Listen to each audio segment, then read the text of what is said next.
கர்த்தரும் ரட்சகருமாகிய இயேசு கிறிஸ்துவின் நாமத்தினாலே பீஸ்ஃபுல் மினிஸ்ட்ரி சார்பாக உங்களை சந்திப்பதில் மிகுந்த மகிழ்ச்சி அடைகிறேன். இன்றைக்கு எரிச்சல் உள்ள தேவனை குறித்து பார்ப்போமா? அப்படி தேவனுக்கு எண்ணற்ற நாமங்கள் உண்டு. அதில் எரிச்சல் உள்ள தேவன் என்பதும் ஒரு நாமம். உபாகம் 4:24 தேவனாகிய கர்த்தர் பட்சிக்கிற அக்கினி, அவர் எரிச்சலுள்ள தேவன் என்று மோசே இஸ்ரவேல் ஜனங்களிடம் சொல்கிறார். ஏன் இவ்வாறு சொல்கிறார்? உங்கள் நிமித்தமாக நான் கானானுக்குள் பிரவேசிக்கவில்லை, ஆனால் நீங்கள் கானானுக்குள் பிரவேசிப்பீர்கள். ஒரே மலையின் அடிவாரத்தில் நீங்கள் இருக்கும்போது மலையில் வானத்தை அளாவிய அக்கினி எரியும் பொழுது இருளும் மேகமும் அந்தகாரமும் சூழ்ந்தது. அக்கினியின் நடுவிலே கர்த்தர் உங்களோடு பேசினார். வார்த்தையின் சத்தத்தை கேட்டீர்கள், ஆனால் ரூபத்தை ஒன்றும் நீங்கள் காணவில்லை. அதனால் நீங்கள் எந்த ஒரு விக்கிரகத்தை உண்டாகாமல் அதனை நீங்கள் வணங்காமல் இருப்பீர்களாயின் நான் உங்கள் விரும்புகிறீர்களானால் நான் உங்களுக்கு பிள்ளைகளின் 3ஆம் 4ஆம் தலைமுறை மட்டும் விசாரிக்கிறவராய் இருப்பேன். இந்த சம்பவங்களை எல்லாம் நாம் உபாகம் 4ஆம் அதிகாரத்தில் பார்க்கலாம். நீங்கள் மனம் திரும்பி மனஸ்தாபப்பட்டு ஆண்டவரிடத்தில் திரும்புவீர்களே ஆனால் அவர் உங்கள் மீது 1000 தலைமுறை மட்டும் இரக்கம் செய்கிற தகப்பனாய் இருக்கிறார். அவருக்கு நாம் கீழ்ப்படியாத பொழுது அவர் நம்மை சிட்சிக்கிற தகப்பனாக எரிச்சலுள்ள தேவனாக காணப்படுவார். அதே சமயம் அவருடைய சமூகத்தில் அவருடைய கற்பனைகளுக்கு நாம் கீழ்ப்படிந்து செயல்படும் பொழுது அவர் இறக்கு செய்கிற தகப்பனாகவும் காணப்படுவார். மட்டுமல்ல, மனுஷர்களுக்கும் எரிச்சல் வரும்.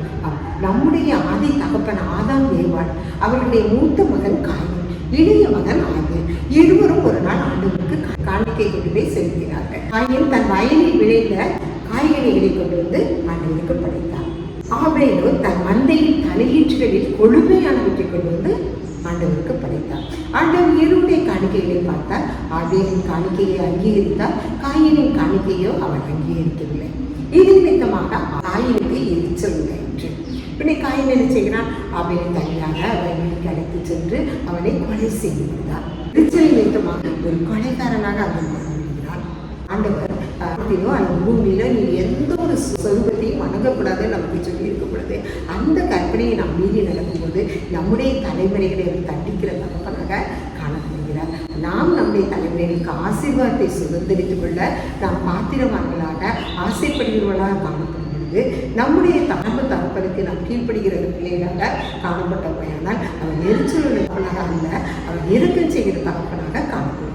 முச்செடியில் அக்கினி பற்றி எரியத்தக்கதாக அந்த முச்செடி வேகாதிருக்க பார்க்கும் பொழுது மோசே என்ன இந்த அற்புத காட்சியை நான் கிட்ட போய் பார்ப்பேன் என்று சொல்லி போய் பார்த்தான். ஆண்டவருடைய வார்த்தை அவனுக்கு அந்த உண்மையிலிருந்து வெளிப்பட்டு இனி கிட்டே சேராதே, இது பரிசுத்தமான பூமி, உன் காலில் இருக்கிற பாதரட்சியை கலைச்சி போட்டு வா அப்படின்னு சொல்றாரு. அப்போ அக்கினியின் மத்தியில் பேசுகிற தகப்பன் நம்முடைய தகப்பன். அவரிடத்தில் கிட்ட சேர நாம் பரிசுத்தமானவர்களாக நாம் காணப்பட வேண்டும். அப்படி நாம் பரிசுத்தமானவர்களாக காணப்பட்டால்தான் அவர் இறக்க செய்கிற தகப்பனாக நமக்கு பேசுகிறவராகவும் காணப்படுவார். 10ஆம் அதிகாரம் 1ஆம் 2ஆம் வசனங்கள்ல ஆரோனின் புத்திரர் நாதாபும் அபியூபும் ஆசாரியராக இருந்த மாத்திரத்துல அவர்கள் என்ன செய்வாங்க? அந்நிய அக்கினிய வந்து தேவ சந்நிதியில் இருக்கிற அக்கினியோட கலக்க முயற்சிக்க வந்தாங்க. ஆண்டவர் அந்த காரியத்தை பார்த்த மாத்திரத்துல அவர் எரிச்சல் உள்ள தேவனாயிருந்து அபியூவை நாதாபை என்ன செஞ்சார்? அக்கினி கர்த்தருடைய சந்நிதியிலிருந்து புறப்பட்டு அவர்கள் இருவரையும் எரித்து போட்டது. அவர் நீதியின் சூரியனாக அவர் இருப்பதால் அவர் சுட்டெரிக்கிறவராக அவர்கள் இருவரும் அழிந்து போனார்கள். புதிய ஏற்பாட்டில் கூட 2ஆம் அதிகாரம் 14ஆம் வசனம் முதல் 17ஆம் வசனம் வரை நாம் பார்க்கும்போது இயேசு சுவாமி எருசலேமின் ஆலயத்துக்குள் சென்று அந்த ஒரு கயிற்றை எடுத்து அதனை குறுக்கையாக உண்டு பண்ணி இருந்த ஆடு மாடுகளை துரத்தி விட்டு காசுக்காரர்களையும் புறா விற்கிறவர்களையும் காசுக்காரர்களுடைய காசுகளை கொட்டி பலகைகளை கவிழ்த்து போட்டு புறா விற்கிறவர்களை நோக்கி இவைகளை இவ்விடத்திலிருந்து எடுத்துக்கொண்டு போங்கள், பிதாவின் வீட்டை வியாபார வீடாக்காதீர்கள் என்று சொன்னார். பிதாவின் வீடாகிய தேவாலயத்தின் மேல் அவர் பக்தி வைராக்கியமாக காணப்பட்டார். பிதாவின் வீடு மிகவும் பரிசுத்தமானதாக அது ஆண்டவர் தங்கும் ஆலயமாக கொண்டாட வேண்டியது நம்முடைய பிரதான கடமை. அவர் பிதாவின் தேவாலயத்தின் மேல் பக்தி வைராக்கியமாக காணப்பட்டார்.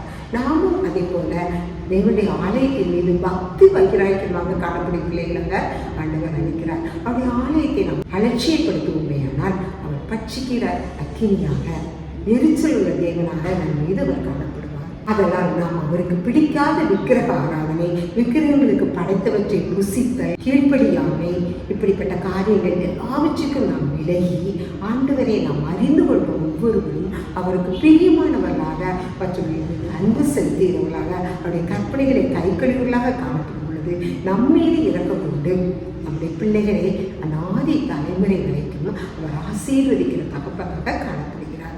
நம் பிள்ளைகளுக்கு நாம் சாபத்தை உண்டு பண்ணுகிறவர்களாக காணப்படாமல் நம்முடைய பிள்ளைகளுக்கு நாம் ஆசீர்வாதத்தை சுதந்திரித்து கொடுக்கிற பிள்ளைகளாக ஆண்டவருடைய சமூகத்தில் நமக்கு கிடைக்கும் நேரமெல்லாம் அவருடைய சமூகத்தில் நாம் காத்திருக்கும் பொழுது நம்முடைய பிள்ளைகளும் நாமும் ஆசீர்வதிக்கப்பட்ட ஜனங்களாக காணப்படுவோம். சாசானம் பல தந்திரங்களை கொண்டு வந்து நம் நிலையை விட்டு விலகி அவரை விட்டு நாம் கடந்து செல்லுமாறு பல தந்திர உபாயங்களை செய்வோம். ஆனால் நாம் அதை எல்லாவற்றையும் கடந்து செல்வதற்கு ஆண்டவருடைய சமூகத்தை நாம் விரும்பினால் மாத்திரமே பிசாசின் தந்திரங்களை நாம் எதிர்த்து நிற்க முடியும். நம்முடைய நிலையில நாம் உறுதியாய் தரித்திருக்க முடியும். ஆண்டவர் எரிச்சலுள்ள தேவனாய் இருக்கிறபடியால் நாம் அவருக்கு பிரியமானவர்களாக காணப்பட்டு இரக்கங்களை சுதந்திரிக்கிற பிள்ளைகளாக இரக்கங்களை தருகிற நம்முடைய தேவன் மீது உள்ளவர்களாய் பக்தி உள்ளவர்களாய் காணப்படுவோம். ஆண்டவர் தாமே இந்த வார்த்தைகளை ஆசீர்வதிப்பார்கள். எங்களை அறிவிலாம் நேசிக்கிற அருமையான தகப்பனே நன்றியோடு துதிக்கிறோம், சொத்திருக்கிறோம்ப்பா. உமக்கு பிரியமானவற்றை நாங்கள் செய்யும் பொழுது நீர் எரிச்சல் உள்ள தேவனாய் இருக்கிறபடியா அப்பா நாங்கள் உண்மை துதிக்கிறோம் சுவாமி. எப்பொழுது நாங்கள் உமக்குள்ளும் நீர் எங்களுக்குள்ளும் வாசமாய் இருக்கத்தக்கதாக நாங்கள் பரிசுத்தம் உள்ளவர்களாக அப்பா நீர் விரும்பாதவற்றை செய்யாதவர்களாக காணப்பட எங்கள் ஒவ்வொருவரையும் தகுதிப்படுத்துகிறோம் அப்பா. விசேஷமாக எந்த நாளிலும் பிறந்த நாள், திருமண நாள் காண செய்கிற ஒவ்வொருவரையும் நீர் பேராக ஆசீர்வதிக்கும். எங்களையும் தாழ்த்தி கருத்தில் ஒப்பு கொடுக்கிறோம். நீர் எங்களை பொறுப்படுத்தி முக்கு பிரியமானவர்களாக வாழ்ந்து சுகித்திருக்க கேட்டு இயேசுவின் மூலம் நல்ல பிதா.